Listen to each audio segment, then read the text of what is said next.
Now let's go to number 4, which is check punching shear. So ang mangyayari dito, yung soil pressure due to the axial loads and moments ay bubutasin niya yung footing along this broken line. Okay? And yung butas na yan, ang sentro niyan is syempre yung column.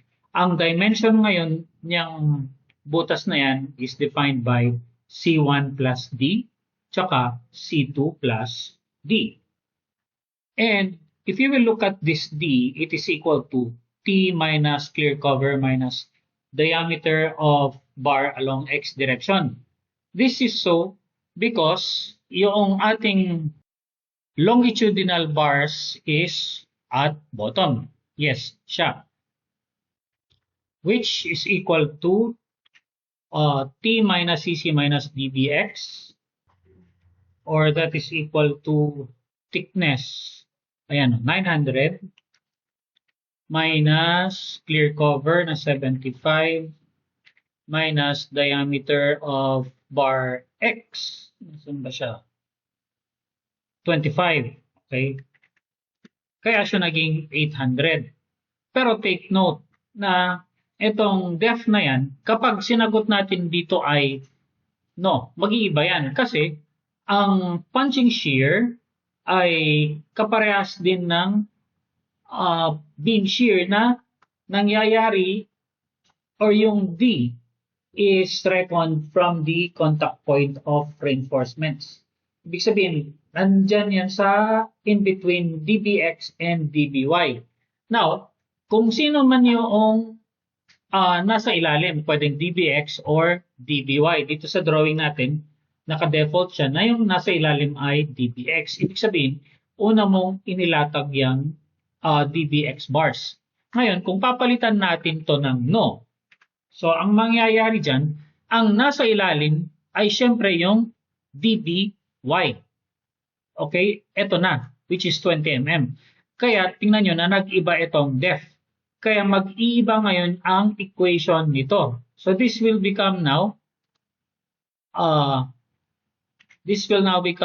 thickness 900 minus clear cover na 75 minus, this will now become dBy, which is 20 mm. Kaya siya naging 805. So take note na nagva-vary itong D, which is dependent on your placement of bars.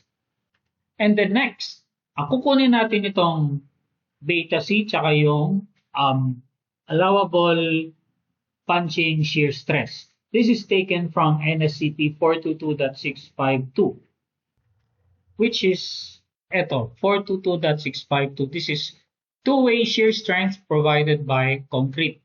By the way, punching shear is also known as two-way shear. So ito yan. VC shall be calculated in accordance with table 422.652. Ito yun. So, yung ating allowable punching shear or two-way shear stress is the list of these three conditions. So 0.33 lambda times the square root of F prime C. Ito yun. And then letter B, 0.17 times the quantity 1 plus 2 all over beta times lambda times square root F prime C. Ayan siya. And finally, ito yung number. Letter C, 0.083 times the quantity 2 plus ASD all over BO times lambda times square root of F prime C. Or ito. Yung lambda na yan, that is equal to 1. And then, itong beta C na yan, this is equal to maximum column dimension all over minimum column dimension. And then, itong alpha S is equal to 40 kapag interior column, and then 30 if it is edge column, and then 20 if it is corner column. Ngayon, kapag edge column yan, ibig sabihin, itong column mo nandito sa gilid. Okay? And then, kapag corner column, kapag itong poste mo nandito sa corner. Okay? So, yung alpha S na yan, laging 40 since it is always concentric. Okay? Kaya, next, itong B sub O, this is equal to the perimeter, yung shear perimeter, yung total length no broken line na yan, which is equal to twice C1 plus D, ito, and then plus twice of C2 plus D. And then, kunin mo yung minimum niyang three equations na yan. That will be your allowable punching shear stress. And then, computein natin ngayon yung shearing area. So, yung shearing area na yan, ito yung shear perimeter multiplied by the effective depth D. Okay, so BO times D. Yan yung area. Now, let's compute your ultimate punching shear force. Now, this is equal to Q sub UP multiplied by BL minus the area. Okay. Ngayon, ano tong area na yan? Yan yung area nitong shaded part or known as the area of your failure plane. Okay? So, BL, ito, overall footing, minus the area bounded by this broken line. Then you multiply that by QUB and you have your VU. And then the allowable shear force contributed by the concrete PVC is equal to 0.75 allowable shear stress multiplied by your area. And then this shear force contributed by the concrete should be greater than your load or your ultimate punching shear force V sub U. Ngayon, if this is failed, it is less than, then mag-increase ka ng T. Okay? Now let's go to number 5, which is beam shear. Ang difference naman nito ngayon, ang shearing line mo is straight. It is horizontal or vertical. Oops! So before proceeding to number 5, balikan natin tong sample. So dito, ang una kong kinompute is yung D, which is ito. Again, this is dependent on your condition. Ito, no? So, ang default natin ay yes. Kaya meron tayong 800. Next, kinompute natin yung shear perimeter B sub O. Ito. Followed by the shear area A, which is this. And then followed by your punching shear force VU. And then kinompute natin yung beta C. And then kinompute natin yung alpha S. It is 40. Okay, take note dito this is equal to 40 kasi meron tayong question dito sa taas. Ayan. Ayan. Location, is it interior, edge, or corner? So 1, 2, 3. Kapag papalitan ko to ng 2, which is edge, dapat magiging 30 yan. Okay, so let's check. So see, naging 30 siya. Next, ang na-compute naman ay yung allowable shear stress, yung small BC 1.62, which is taken from the minimum of these three conditions. If you will look, etong tatlong equations na yan, galing yan dito. So yung lambda na equation na yon, it is taken as 1. Okay? And then finally, kinompute natin yung allowable shear force contributed by concrete, which is 0.75 times BC times A divided by 1,000 para maging kilonewton. Then, kinompare natin yan ngayon dito kay VU. Okay? So, it is greater than 4227, kaya safe siya. Okay? So, punta tayo ngayon kay 5. Dito na. Check for beam shear or one-way shear. So, ang effective depth natin is, again, measured from the top to the contact point of the reinforcements. Again, magde-depend dito kung ano yung nasa ilalim na bar mo. Is it dbx or dby? So, ang possible na magpalit dito, mag-ibang equation, itong du, tsaka itong dy, t minus cc minus ddx, this can become dby kapag ang sagot mo dito ay no. Okay? Then, let's look at the code 422.5.5.1. Ito. So this is for non-pre-stressed members without axial force, DC shall be calculated by ito. 0.17 times lambda times square root of f prime c b times d. Which is this. Ngayon, meron siyang 0.75. Yan yung phi, which is your capacity reduction factor P for shear that is equal to 0.75. Okay, next. Kukunin natin ngayon itong L tsaka yung dy. So yung L natin is the footing dimension parallel to your one-way shear. Ito. So kapag ang one-way shear natin patas, ang kukunin nating dimension ay itong B. Okay? And then, yung dy, yan yung distance from the column to the shearing plane. Okay? So, dy is equal to t minus cc minus dbx. So, we can now compute. Now, let's look at the sample. Ito. So, ang first na kinompute ko ay itong dy. And then, ang sumunod na kinompute natin ay yung q sub u. Actually, hindi na natin kinompute yung q sub u kasi computed na yan beforehand dito sa ito. Okay, sa step number 3, yan ang galing. So, next is for beam shear along x, kukomputin natin tong distance y. By the way, that distance is equal to the distance from your one-way shear plane to the edge of your footing. Yan yung y. So this is equal to b all over 2 minus dy minus c2 all over 2. Now that is defined by the figure. Okay? Siyempre, yung b all over 2, yan yung kalahati ng dimension, minus mo yung dy, tapos i-minus mo rin yung kalahati ng column, c2 all over 2. And that is your y. Okay? Followed by your vu.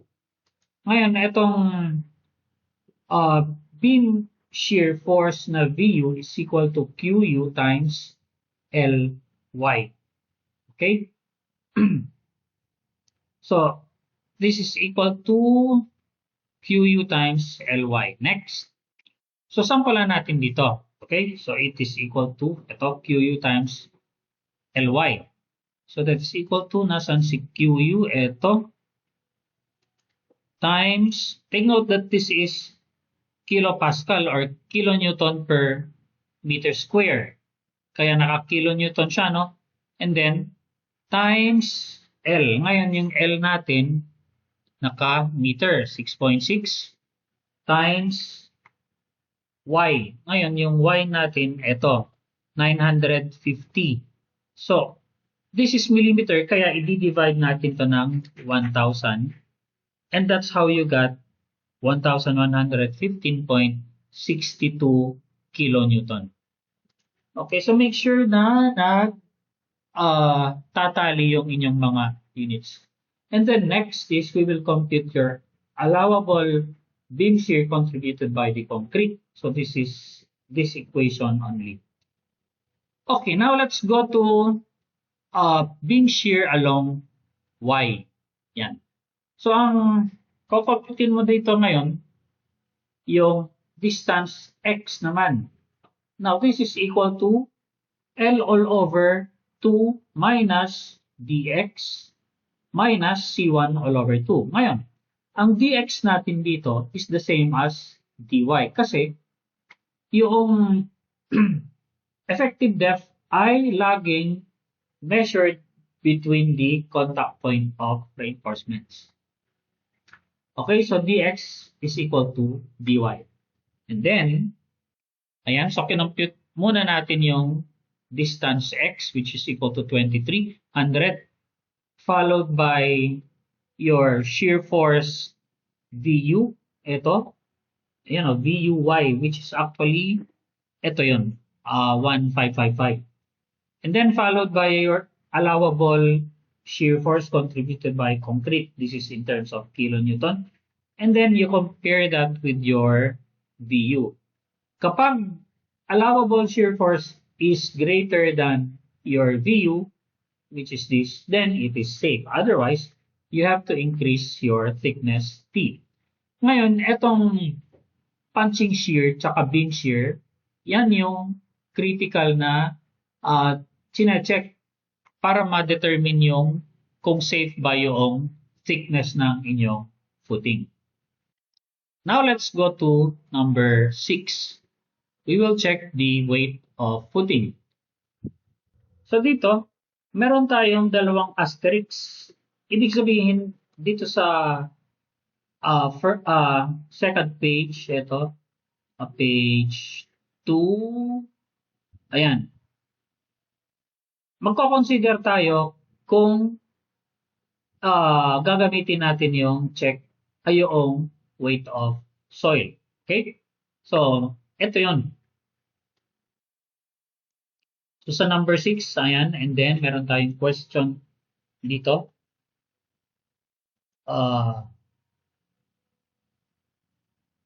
Ayan. Consider weight of soil, yes or no. Now, if you will look here, so number 6, kapag papalitan ko to ng yes, nag-iiba ito. Yan, see? Ngayon, bakit no ang nilalagay ko dito? Kasi yung usually ang binibigay ng soil bearing capacity, okay? Hindi yan yung ultimate ha. Soil bearing capacity ay net na yon.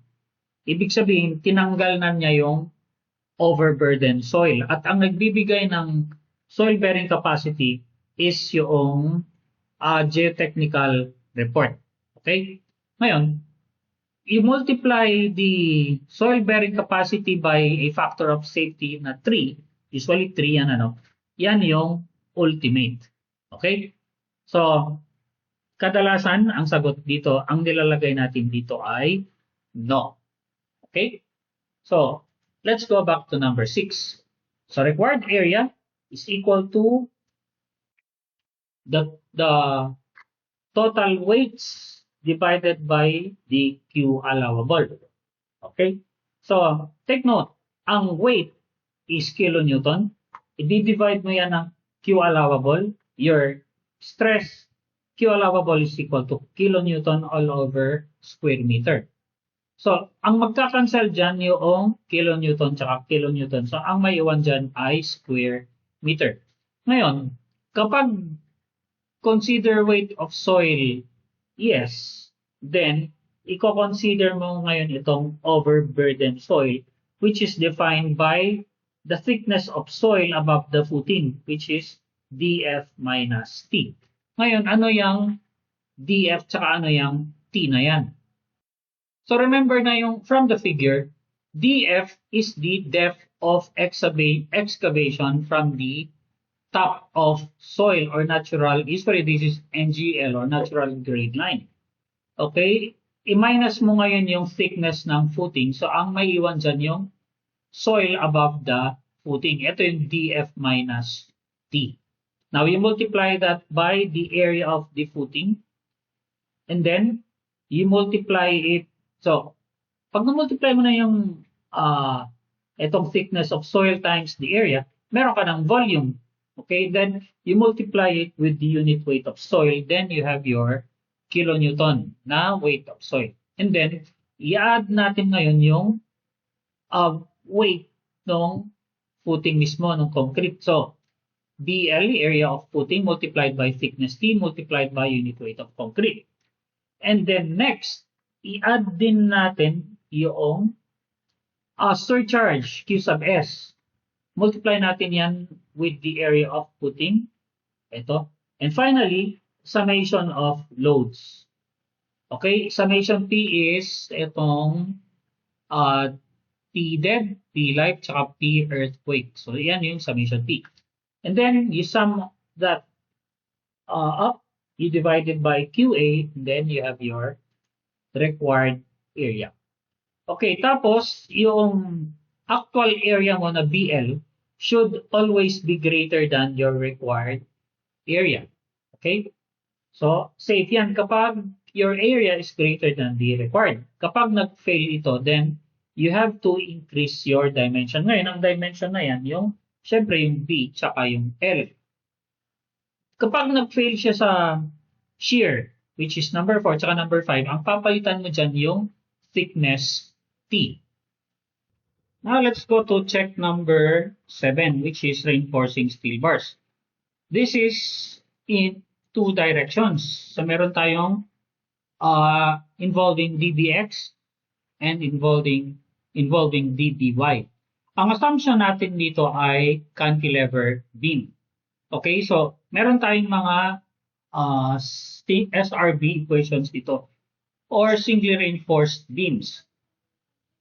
So yung mga una nating kukumputin dito ay yung beta factor B, which is this. This is dependent on your F prime C. Ito, F prime C. And then, you compute also your rho minimum, tsaka yung rho max. Ngayon, yung rho max natin, meron tayong 3 equations. Ito, 0.75 of rho balance. You also have beta times itong 3 all over 7. This is taken from 409.3.3.1. Tsaka itong, finally, itong rho max is the minimum of these two equations. Okay? So, ito na yon. Next, dito tayo ngayon kay along X. Which is itong mga bakal na yan. Yung mga bakal na yan, yan yung longitudinal bar which is defined by dBx tsaka number of pieces na nx. Tapos, ang kailangan natin dyan ay syempre yung Lx or yung length ng cantilever beam. Okay, so that is equal to L minus C1 all over 2. Or in short, this is kalahati ng L, i-minus mo yung kalahati ng column. That is your Lx. And then, computin din natin yung moment. Ngayon, yung moment na yan is contributed by the soil pressure Q sub U multiplied by this area. Okay? Ngayon, ang area na yan is defined by dimension B, ito, multiplied by Lx. And then, i-multiply mo yan ng kanyang lever arm, which is Lx all over 2, para meron ka ng moment. So, ito yun. Q sub U times B times L multiplied by L all over 2. So, that's how you got your equation for MU. And then finally, yung R sub U naman, this is equal to MU all over 0.9 times B dx. Ngayon, what is this dx? Nagva-vary din yung dx based on longitudinal bars at bottom, yes or no. Okay? So, ibig sabihin, kapag naunang ibinaba itong longitudinal bars, then mas malaki yung dx mo. Pero kapag yung longitudinal bars mo nasa taas ng transverse bars, then lilit yung dy. Okay, palitan natin tong sample, So, that is the depth of longitudinal reinforcing steel bars. This is equal to T minus clear cover minus dBx all over 2. That is, kapag ang sagot mo dito ay yes. Or, kapag ang sagot mo dito ay no, then ito ang kanyang equation, t minus cc minus dby minus dbx all over 2. Take note na minus natin yung dby. Itong equation mo kapag ang sagot dyan ay no. Okay? So same thing applies to transverse bars, which is mamaya pag along y na tayo. So let me show you a sample dito. Kapag pinalitan ko to ng y, liliit itong dx. Palitan ko tong yes, gawin kong no. So ayan, naging 792. Kasi i-minus natin yung dby. Okay, next. So after computing your lx and dx, we computed the mu and then ru and then the area of steel, ASX. That is equal to the number of pieces, yan, 31, times the area of one bar defined by dbx. Ito. And then your actual steel ratio rho x, that is ASX divided by BDX. Now let us compute your required steel ratio. Rho required, this is defined by 0.85 F Franciel over Fy multiplied by 1 minus the quantity 1 minus 2 RU over 0.85 F Franci. Okay, so this is again singly reinforcing steel bars equation, ano? So take note na meron tayong asterisk dito. So pag pupunta tayo, if you will look at the first pages, ito yung asterisk. So dapat aware ka kung ano yung inilagay mong bars. Ano yung una mong inilagay sa bottom. Okay, is it longitudinal bars? Yes. Otherwise, kung no, ang una mong nilagay, syempre, ay transverse bars. Next, meron tayong ditong recomputed required X. Okay? And then meron ding condition dito na do not use this. Nangyayari itong recomputed required rho kapag masyadong maliit yung moment and then masyadong malaki yung section. Okay? So that means mag-govern yung mga minimum. Okay? So kailan tayo magre-recompute ng required rho? That is kapag, ayun, meron tayong single asterisk. If your rho minimum exceeds or is greater than your required rho. Okay, which is ito, 0.85 Franci times the quantity so forth and so on. Yan, no? Yung single asterisk, ito rin siya. Okay? So, this rarely happens. Pero kapag nangyari yan, ang ibig sabihin yan naman ay possible na yung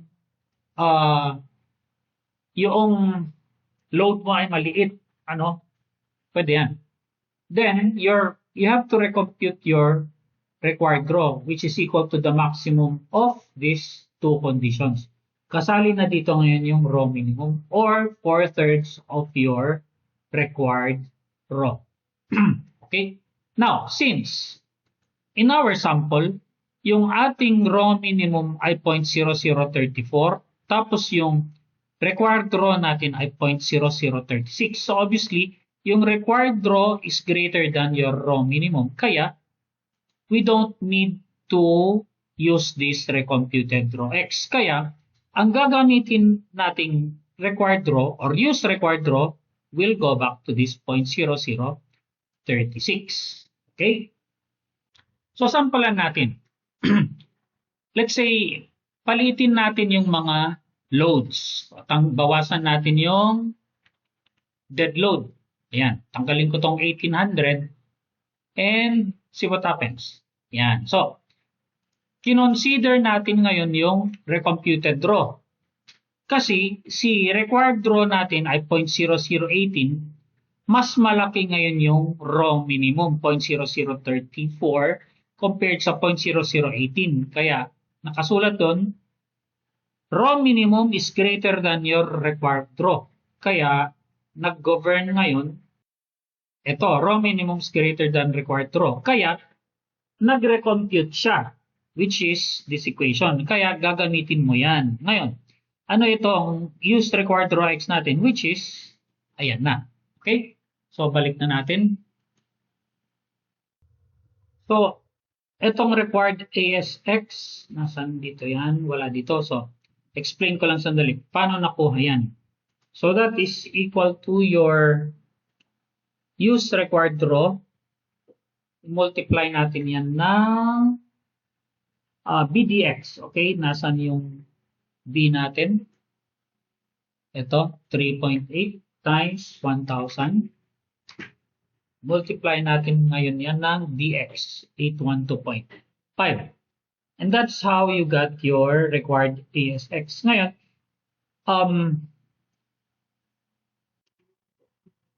checkin natin ngayon kung sufficient ba yung number of bars natin. Okay, so yung NX natin ay 31. So, etong required ASX, i-divide natin yan ng area of 1 bar. Okay, so divided by, open parenthesis, pi times diameter of bar x. Ito, squared, divided by 4. Then, close. So, meron tayong 22.69 pieces. Ibig sabihin, yan ang required mo. Ngayon, ang nakalagay dito, number of pieces ay 31. Kaya, ang actual natin ay 31, which is greater than required, 22. Kaya meron siyang, okay, ngayon palitan natin to ng, let's say, 21 pieces. Ibig sabihin, fail. Kaya maglalagay siya ng comment dun na add more bars. Okay? So, kung gagawin naman natin itong 22, then fail pa rin siya. Yun. Okay? Kung 23, why? Sorry. Okay, ito pala yun. NX, palitan natin ito ng, let's say, 23. Tingnan natin kung ano mangyayari. Yan. Pass pa rin siya. Okay? Pero bakit 31 ang nilagay natin? Meron tayong, i-consider mamaya, no? Kung bakit 31 ang nilagay natin instead na 23. So next is mag-check tayo ng yielding. Ito, dito na tayo, ano? So we will compute your A. Again, this is based on singly reinforced beam principles. Okay, ito na yung stress strain something. So, yung A na yan, I think that is the distance of your stress block. ASFY divided by 0.85 F prime C multiplied by B. Okay, so after that, you compute your C. Again, this is the dimension ng basta ng SRB. C is equal to A all over beta. And then, yung strain naman, Fs, is equal to 600 divided by C times the quantity D minus C. So, ito yung mga yan. And then, i-check natin, okay? Dapat yung Fs mo should be greater than your Fy. Ibig sabihin, kapag ang Fs mo greater than Fy, then nag-yield yung rebars natin. Okay? Otherwise, kapag hindi yan nag-yield, ibig sabihin, masyadong malalaki yung mga bakal mo. Okay? Unang bibigay, basta hindi siya safe. Okay?